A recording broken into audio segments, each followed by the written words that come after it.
ಈಗಾಗಲೇ ಜನರೊಂದಿಗೆ ಜನತಾದಳ ರಾಜ್ಯವ್ಯಾಪಿ 9,000 ಕಿಲೋಮೀಟರ್ 52 ವಿಧಾನಸಭಾ ಕ್ಷೇತ್ರಗಳಲ್ಲಿ ನಿರಂತರವಾಗಿ ಮಾಡ್ಕೊಂಬಂದಿದ್ದೇವೆ. ಭಾಳ ಯಶಸ್ವಿಯಾಗಿ ಕಾರ್ಯಕ್ರಮಗಳು ನಮ್ಮ ಪಕ್ಷದ ಅಭ್ಯರ್ಥಿಗಳು ನಡೆಸ್ಕೊಟ್ಟಿದ್ದಾರೆ. ಕಾರ್ಯಕರ್ತರ ಸಹಕಾರ ಇದೆ. ಜೊತೆಯಲ್ಲಿ ಇವತ್ತು 2ನೇ ಹಂತದ ಜನರೊಂದಿಗೆ ಜನತಾದಳ ಕಾರ್ಯಕ್ರಮ ಇವತ್ತು ವಿಶೇಷವಾಗಿ ಮೈಸೂರು ಜಿಲ್ಲೆ ಪ್ರಿಯಾಪಟ್ಟಣ ತಾಲೂಕಿನಿಂದ ಪ್ರಾರಂಭ ಮಾಡ್ತಾ ಇದ್ದೀವಿ. ಇನ್ನೂ 30-35 ವಿಧಾನಸಭಾ ಕ್ಷೇತ್ರಗಳಲ್ಲಿ ಸತತವಾಗಿ ಇನ್ನು 1 ತಿಂಗಳುಗಳ ಕಾಲ ಸದಸ್ಯತ್ವ ನೋಂದಣಿ ಕಾರ್ಯಕ್ರಮ, ಜೊತೆಯಲ್ಲಿ ನಮ್ಮ 25 ವರ್ಷ ಪಕ್ಷ ಬೆಳ್ಳಿ ಹಬ್ಬ ಆಚರಣೆನೂ ಕೂಡ ಇತ್ತೀಚಿನ ದಿನಗಳಲ್ಲಿ ಮಾಡಿದ್ದೀವಿ. ಸೊ ಇವೆರಡು ಅಂಶಗಳನ್ನ ಇಟ್ಕೊಂಡು ಮತ್ತೆ ರಾಜ್ಯ ಪ್ರವಾಸವನ್ನು 2ನೇ ಹಂತದಲ್ಲಿ ಹಮ್ಮಿಕೊಂಡಿದ್ದೀವಿ. ಈಗ ತಾತನವರ ಒಂದು ಕಾಲಘಟ್ಟ, ತಂದೆಯವರ ಕಾಲಘಟ್ಟ, ಈ ಒಂದು ಜನರೇಷನ್ ಕೂಡ ತಂದೆ ಸಮಾನವಾಗಿದೆ ಹೆಜ್ಜೆ ಹಾಕುವಂತ ರಾಜಕಾರಣದಲ್ಲಿ ಅವರು ಕೂಡ ತಮ್ಮನ್ನು ಒಪ್ಪಿಕೊಂಡು ಈ ಮಟ್ಟಕ್ಕೆ ಇವತ್ತು ಯುವ ಜನತೆಯನ್ನು ಸೇರಿಸೋದಕ್ಕೆ ಕೈ ಜೋಡಿಸ್ತಾ ಇದ್ದಾರೆ. ಸೊ ಆ ನಾಯಕರುಗಳಿಗೆ ಏನು ಹೇಳಲಿಕ್ಕೆ ಬಯಸ್ತೀರಾ ನೀವು? ಈ ದೇಶದ ಪ್ರತಿನಿಧಿಗಳು ಹೆಚ್ಚಾಗಿ ಇವತ್ತು ಯುವಕರು ದೇಶ ಪ್ರತಿನಿಧಿಸ್ತಾ ಇದ್ದಾರೆ.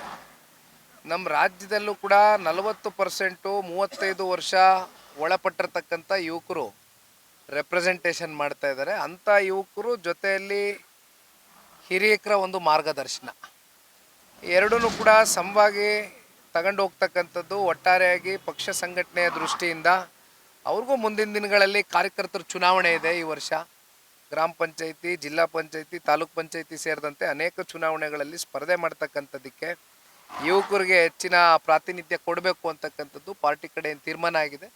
ಹಾಗಾಗಿ ಅವ್ರನ್ನೂ ಕೂಡ ಇವತ್ತು ಇಂಥ ಕಾರ್ಯಕ್ರಮಗಳಲ್ಲಿ ಒಂದು ಗುರುಸ್ತಕ್ಕಂಥ ವೇದಿಕೆ, ಅವ್ರಿಗೆ ಒಂದಷ್ಟು ಸಂದೇಶಗಳು ಗ್ರೌಂಡ್ ಲೆವೆಲಲ್ಲಿ ಯಾವ ರೀತಿ ಪಕ್ಷ ಕಟ್ಟಬೇಕು ಅನ್ನೋದ್ರ ಬಗ್ಗೆ ಕೊಡ್ತಕ್ಕಂಥ ಒಂದು ವಿಚಾರದಲ್ಲಿ ನಮ್ಮ ಪಕ್ಷದ ಎಲ್ಲ ಮುಖಂಡರುಗಳು, ನಾಯಕರುಗಳು ಮಾಡ್ತೇವೆ.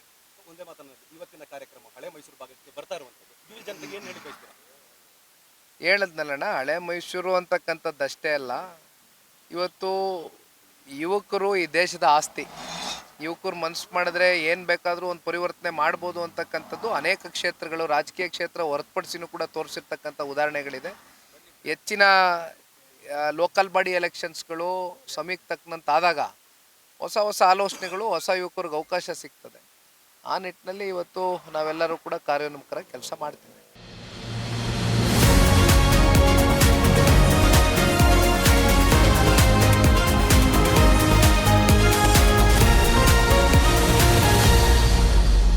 ಫಸ್ಟ್ ವೇವ್ ನ್ಯೂಸ್, ನಿಮ್ಮ ದಾರಿ ನಮ್ಮ ಜವಾಬ್ದಾರಿ.